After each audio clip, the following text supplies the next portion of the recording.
Leadership. People always think like the loudest person or the most outgoing person is the leader. And that's not always the case. So I think that's one big misconception, because sometimes the quietest person or the most consistent person is the leader in class because everybody's looking at them. Oh, I want to be like them.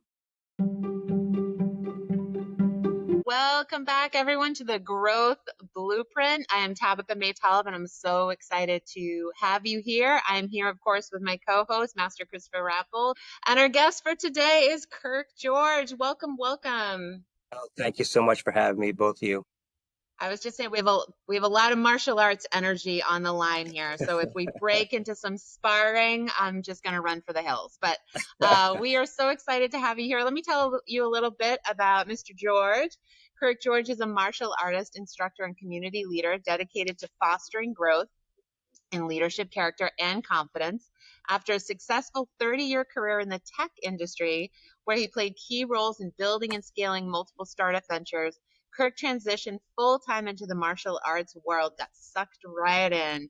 Alongside his wife, he serves as franchise family member of the Personal Best Karate and leads Personal Best Karate of Easton, where they work with students of all ages to strengthen mind, body, and spirit.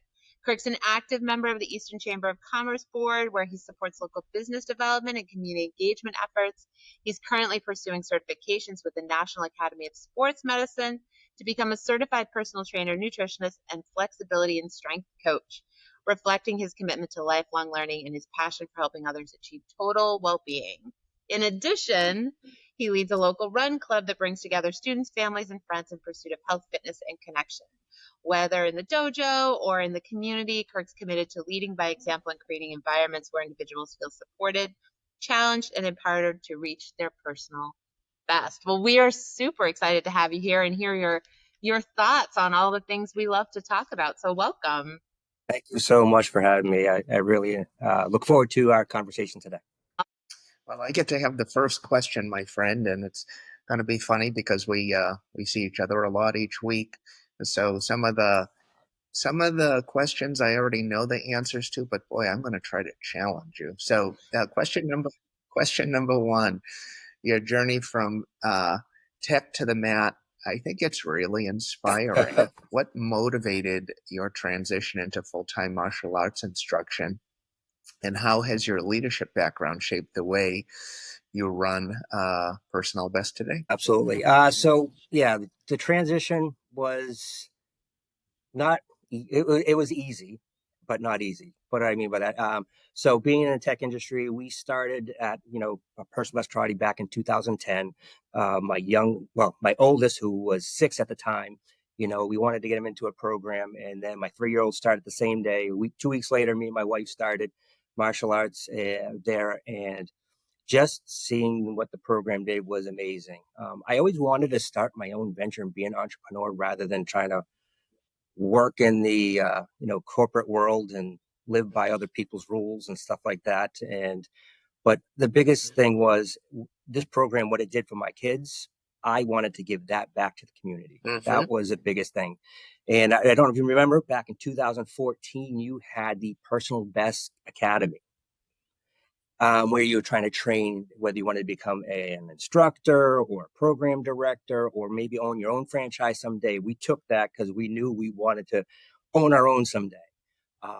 And the opportunity came in 2001, where we were able to acquire the Eastern location because your brother retired from there. So we took that over. Miss George ran it for a little bit. And I was still working my full-time job back in November 2022. Just left my full-time job to do full-time martial artist. And really, the biggest thing for me is just being able to give back to the community. Seeing the biggest value I get is knowing I made an impact, on the community. My other jobs, I never felt like I was giving back or creating some kind of difference. Well, you're creating a huge difference, my friend. Both you and your wife are what I call heart leaders. And as you well know, there's 1,000 different ways to run a martial arts school. And Tabitha, of course, you're very, very familiar with, our philosophy. But it's not like you can just plug and play anyone into doing what you're doing. You really have to have a servant's heart, and we talk about martial arts first, teaching second, and business third. Can you maybe just elaborate on that? Again, this is just kind of off the cuff, but I think that's such a strong part of, the love that you and your wife bring to the students, I think is really, uh, what makes you both stand out so immeasurably. Yeah, I mean, having those in that order, being able to be a martial artist first, being an instructor, and then business third. They definitely play to you got to lead by example, right? If I'm not constantly training, I'm not going to be a good instructor.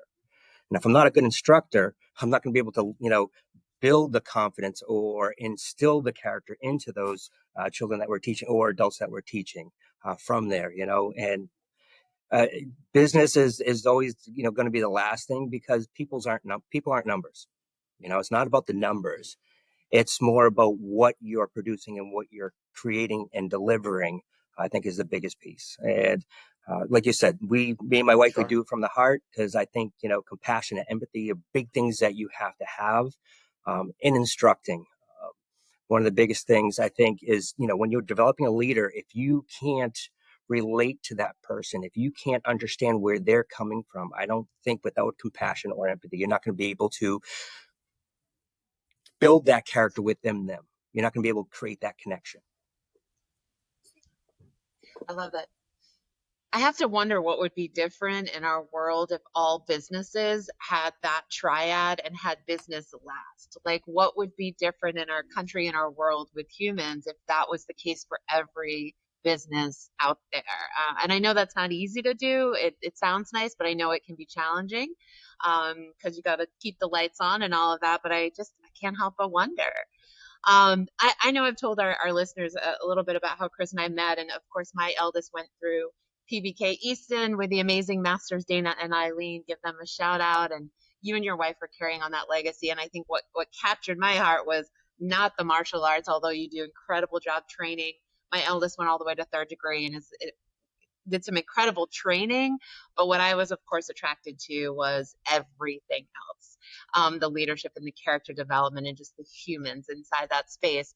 And as we talk about leadership and character, one of the things we've noticed on our podcast is we need to know what that means because those are words we all throw around and we think we mean the same thing. So, in your experience with your students um, at your space, what do you mean by leadership? What do you mean by character, especially when we're talking about the little ones, the younger students?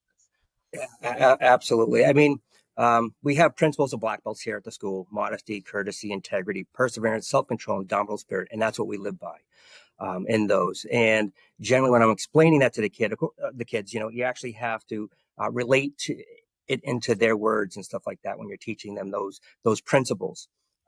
And these, I all tell them, are quality of being a leader. And the way we relate that, leadership development and character development with the smaller kids. I mean, it can be tougher, but you just got to know how to play it on words.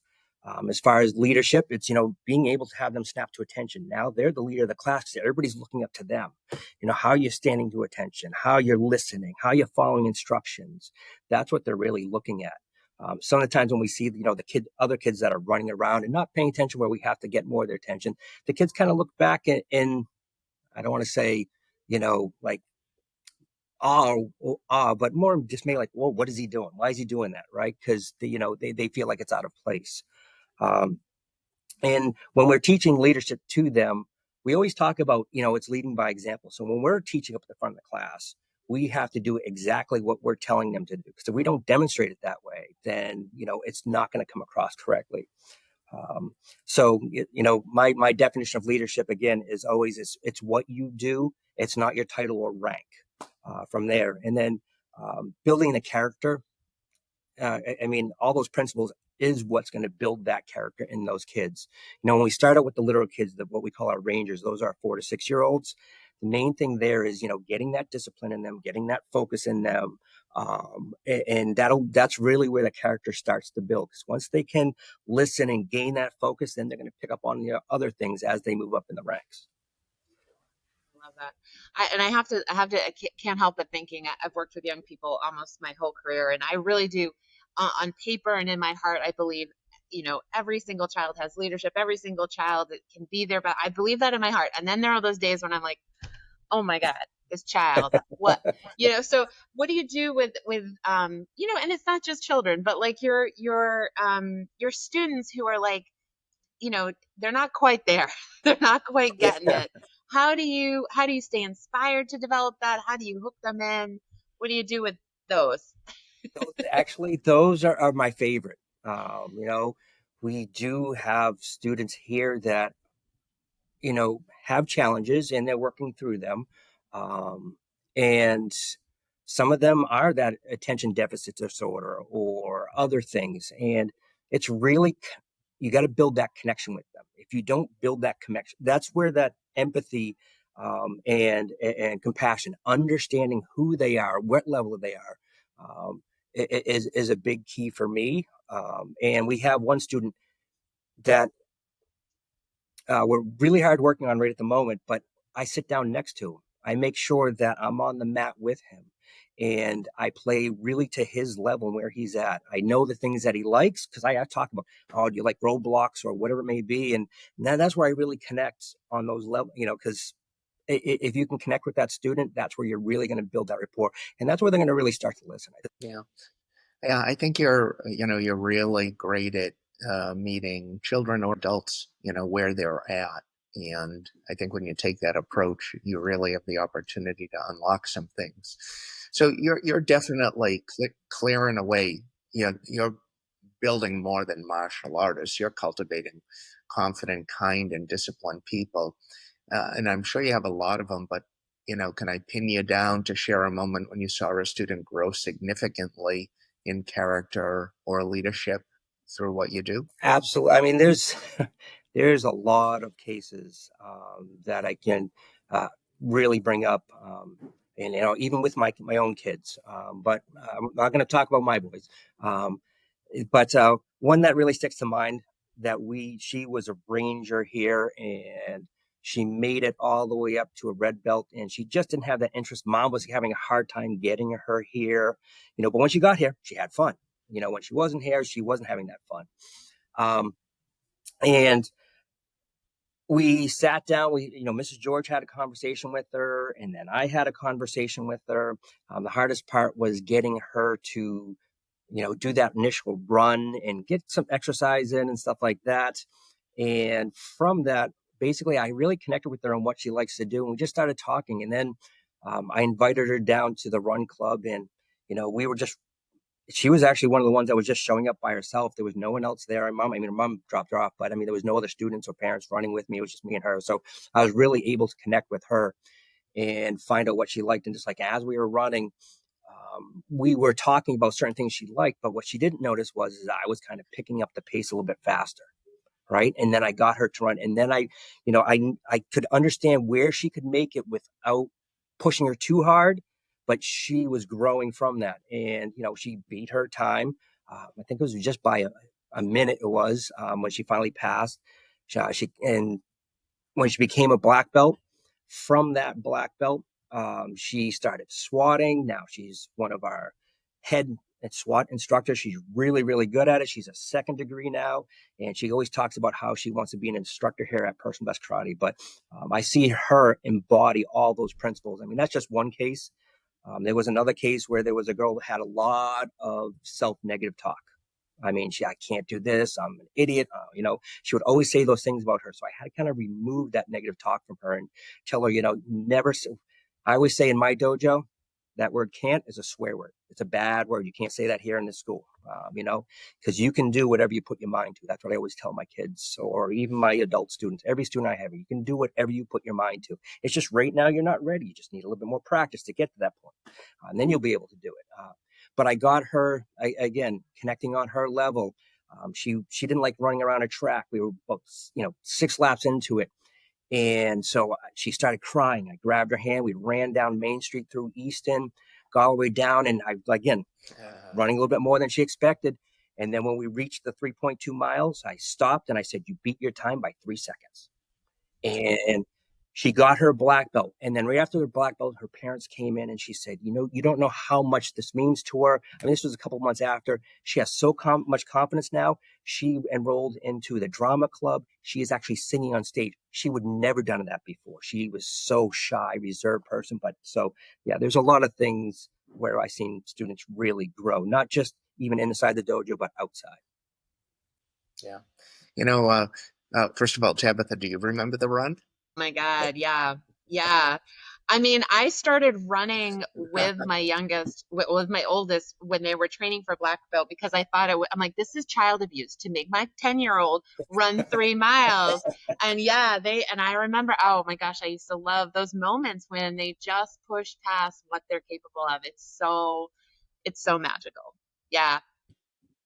The the theme that you and I have talked about a lot, Tabitha, is playing the long game with what we're doing, and as far as building a business, and we've talked about this with our guests. To build a business, you have to be able to retain people, right? Retain team members. You have to be able to retain customers, etc., what have you.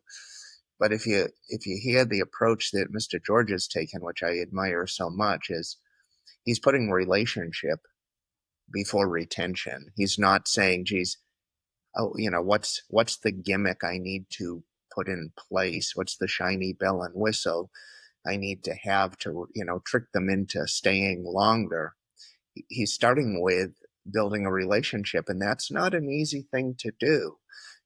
It takes a little longer, but clearly, Mr. George, you believe that approach ultimately is the best way to go. Can you maybe comment on that, Mr. George, and maybe draw? I don't know if there's a parallel in your former life working in corporate, just taking the long road versus you know for lack of a better term, maybe the gimmicky things. 100%. And yes, it does relate to both worlds. When I was in tech, it was B2B and you were selling things. I mean, I was in marketing, I was in sales, I was in engineering. I did every aspect because, I mean, the first company I started with, I was employee number one. So it definitely applies not just to your customer base, but to the people you work with inside and, treating them as an equal. But when you go, whether it's building that relationship, the biggest thing there is creating one where it's a trust. You got to build that trust, and it's when it was in the business to business world, it was creating a win-win relationship, but letting them know that I'm not here to screw them over. I'm not here to just sell them the trinket to try to push them everything. No, whatever they needed, that's what I kind of, delivered to them is just the minimum they needed at that point in time. Then if they needed other things, I'd keep that relationship open and always started to build there. Same things here, right? Is you got to build that relationship first. Find out what their issues are. Find out why are they coming to the school, right? What was the biggest thing, parents? Why are you dropping them off? But digging down, because sometimes they just say, oh, yeah, they need focus and motivation. Well, why do they need it? What's happening at home? Where are they just running around at home? Are they quiet in school? You got to figure out what that deep why is. I want them to be, better in life or whatever it may be. But it definitely does, I think, apply. Building a relationship, I think, is the most important thing because then it's what I call grassroots, right? The word gets out and you're going to get more referrals that way by building that relationship. And I mean, I want to befriend everybody in the world. If everybody was able to, if everybody was able to run, Tabitha talking about the other way, if every company ran in that way and built a relationship first, we'd be in a better world. I don't think there'd be any wars, going out there. I mean, I love pulling bumper stickers out of these podcasts, right? And that relationship over retention, that's relationship over retention. What's amazing about that is if you look at the research, particularly in like staffing and stuff, that relationship is what creates retention, right? So people are doing all these tricks to keep people and really it's the relationship building that works long term. So I love that. That's awesome. And just kind of make that connection. I think part of the leadership and character development, as well as the relationship building, is balancing that challenge with support and, that kind of dance that we do with young people, but I think with all people. So in your work, how do you help, your students push past, you're talking about running with that student, like, how do you push them past that comfort zone and still make sure they feel safe and supported? How do you do that dance? Yeah, I mean, it's definitely tough in that role. I mean, so like sparring. So when we're doing point sparring, there's contact. They're wearing pads, but we always say hit, not hurt. So it's more of a tap, and you're trying to score in a certain spot. You're not trying to hit in the face or the back or anything like that. So we do have a lot of students that are afraid of sparring. And just the other day, I had one girl break down and crying because some of the people hitting her, she just wasn't used to it yet. So the biggest thing is recognizing that, having that vision again. Seeing, being able to, we call it map vision. So being able to see that student and then go up and ask them, well, what's the problem right now? Why you're having this? Pull them aside and, okay, would you want to work with one of our SWAT members, or would you want to? We have like what we call leaders in class. We have students that are excelling really well, and one that I may know that have really good self control. I'll partner them up and say, okay, Johnny, I want you to work with Kim right now, and I want you to have that good, awesome self control that you always show me, and work with her on, getting more confident in her sparring. So that would be like one example that we do, and take it from there. And I think at the Easton location, me and my wife have something that a lot of other schools don't have. Is we have me and my wife. When she's on the mat, I can go around and talk to the parents, and I can be the mat vision from the outside. I can step in and kind of jump in really quickly and jump back out. Or if I'm teaching on the mat, then she's walking around talking to the parents and looking at, and then she could, sometimes what we do is if we see a student doing really, really well, we pull them in front of the parents just so the parents get to see that. I always say when I bring a family in here and the parents are bringing their children to the school, I always say it's a journey for both. And the reason why I say that is I don't, when they're on the mat, if they're doing something wrong or we need to correct them, let me do it. Okay. They're going to turn around and look to you for approval. I just want you to give them the thumbs up. That's the main thing I want you to do. So the reason why I say it's a journey for both of you, I want you to put your devices down and give full attention to your son. That's why you enrolled them. And you're just going to build that stronger bond with your children at home. So now when you practice with them at home, they'll tend to listen more and have more fun with it. I love that. And, I'm hearing you say that word trust over and over in all of your answers, and feeling like, that kid that you dragged along that beat their time, if you hadn't built that trust, that never would have worked. Right. Like, when my eldest got up in the ranks and there's like, six other students on top of them, if I didn't have that trust, I wouldn't have been able to let them push past some of the barriers that they really pushed through. So I love hearing that, like the different ways that you're utilizing that trust building in the relationship. Yeah. That trust, that's, I think, the strongest way to put it. It's building that bond. You need to have that trust. And sometimes as a leader, you got to be vulnerable, to whether it's your employees or, my students. I have to be vulnerable. And sometimes I'll tell them, I mean, look at Mr. George. Right now, I went through his knee surgery. My run's not that fast, but I got to keep on pushing through it. Sometimes I'm sore. So you got to be vulnerable yourself and tell them the mistakes you made before and how you progress. That way they can get an understanding. Oh, I'm not the only one that's having this problem. Because all kids think that I'm the only one having this problem. No.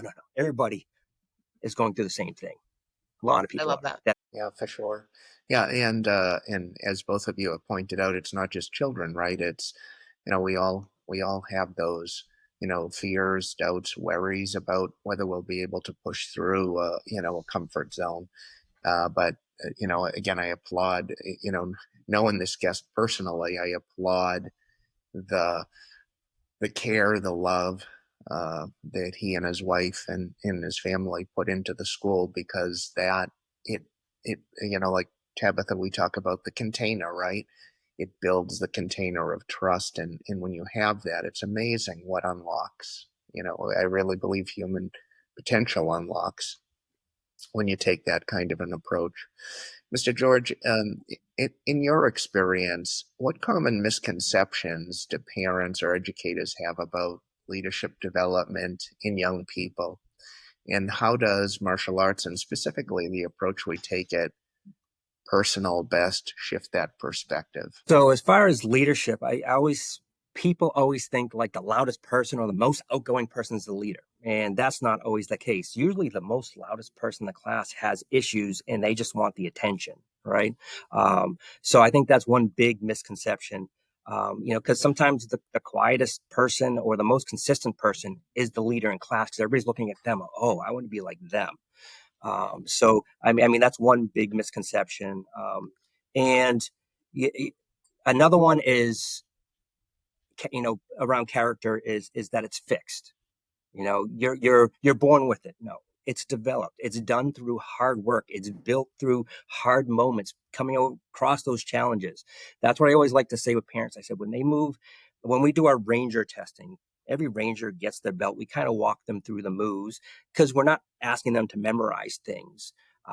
That's when they step up to the young adult side and they have to memorize things. We're challenging them now to go home and practice and want to do that. And that's what builds the character. That's what builds the confidence them. Oh, I can do this. I practice. I know I got it. And now they feel so much better to get on the mat and do the testing. So the other misconception is, they're kids, it's fixed. But no, it's built through hard work and going through those moments. Absolutely. You talked about leadership not being a title. I you and I share a common observation about somebody that we both knew, and that we saw the difference of what happens with the approach that you and your wife take, and your family takes, and the heart and soul you put into the school versus what happens when somebody else, tries to do the same thing, yet they look at it as, well, now that I have that title, this entitles me, to behave a certain way. And it's, again, it's putting the business, it's throwing out the relationship, and thinking that, a person is just entitled to have that respect from people without first earning it. Over the years of doing this, it's been a fascinating study for me to just as an observer to see what personalities work with this type of work and which don't. Did you observe that in your corporate world as well? all the time. Um, my last corporate job, we were so the startup was acquired in 2016. They went through a whole executive change, and when we got acquired, we didn't have any stake in the game. So I didn't have any shares in the company when I was bought. Before I did have shares, so I didn't have any stake in the game. And they were come on the weekly meeting, and the CEO would say, "You guys got to work harder." I was working 60 hours a week. I was doing everything. I was doing the job of six people, and I'm like, "Work harder." Well, you're just it wasn't being a leader. He wasn't leading by example. And again, he was running by title. So whether it's the corporate world or even in the martial arts world, Yeah. I've seen it before where that ladder was flipped.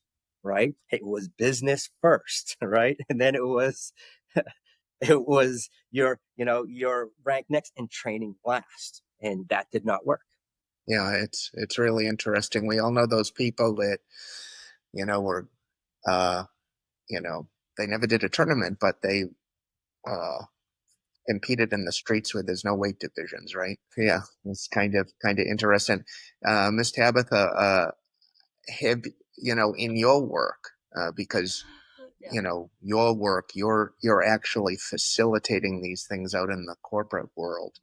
Do you see, using the kind of the analogy of what Mr. George is talking about, like martial arts first, teaching second, business third, in the work that you do you find that people are misaligned, and that's part of what you do when you come into it? Is that something that's common? Yeah, absolutely. And I think what's super interesting is, because I'm a self-defined leadership nerd and organizational development nerd, so I'm constantly reading, case studies and the research on companies, organizations, families that thrive is pretty clear that it's the relationship building and all of these things you've talked about, Mr. George, in terms of like how we treat people, how we show up, how we represent is clear.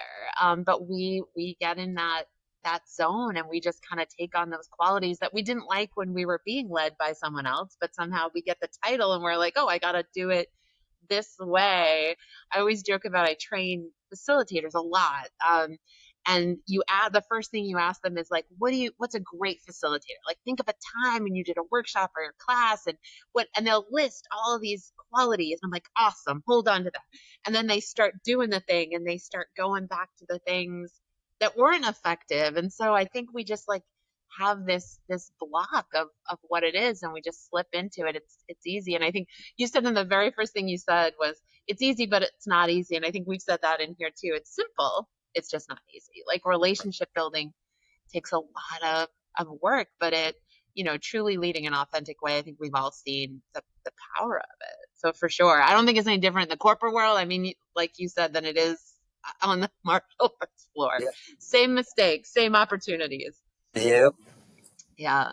I love it. And I just wrote down one of the things that you said is consistency. And I don't know that we've ever talked about that quality in leadership. It's just the consistency, showing up, knowing that you're going to show up in a certain way every time and that they can depend on you and that they can trust you.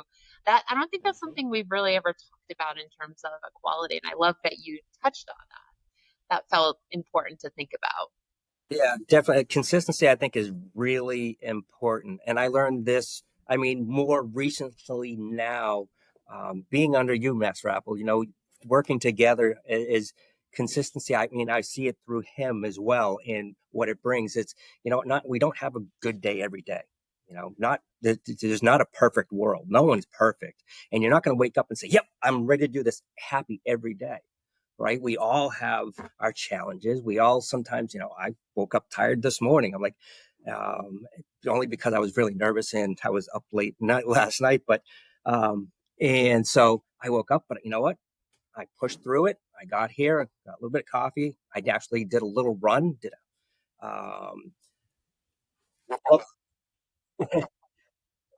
with the right around the mats just to get some energy up. I did some push-ups. I got the endorphins flowing and I feel much better. And it's if I consistently can keep on doing that, it's these small things that you do that build up to bigger things, right?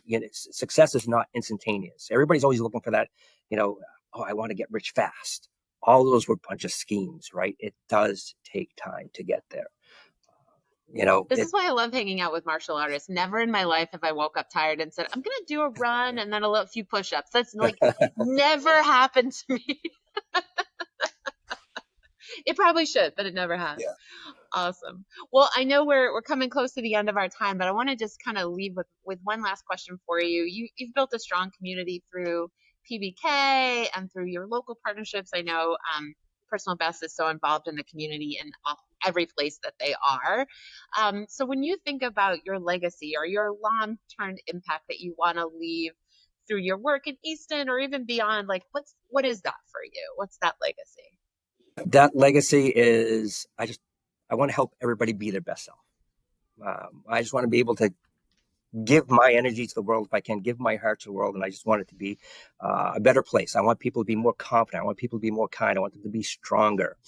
If someone says I helped them grow and believed in themselves or made a better choice, that's a success to me.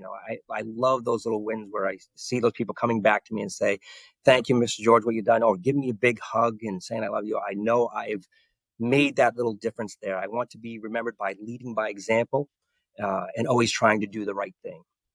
Again, that's one of the qualities is of a character, having that character is doing the right things when no one's watching. Love it. Love it. Love it. Love it. Well, Mr. George, I want to thank you for sharing your time Beautiful and your legacy. I love depth of that. experience with us. I'm sitting over here as just a proud partner of yours, and I just feel so lucky to be able to have you and your family, a part of what we do, and to see the impact you're having in the community. It's just so cool. So it's people like you sharing your experience that allows the valuable nature of this work to spread. I know we see the value in bringing this work to light. My hope is that more conversations like this with people like you will help us bring character education and leadership consistency that you talked about, and understanding that relationship is not a nice to have; it's a need to have for an organization, a department, a school system, etc., to be able to reach its highest impact. So on behalf of myself, my partner Tabitha May Talib, thank you all for listening. We invite people who have joined in to please subscribe so you don't miss an episode, and please share the Growth Blueprint podcast with others. This will help us to continue to attract high-level thinkers on the topic of leadership and building character. I promise you we'll continue to do our best to make sure each and every episode is packed with inspiration, strategies, and actionable steps you can take to improve your container. We look forward to our next conversation.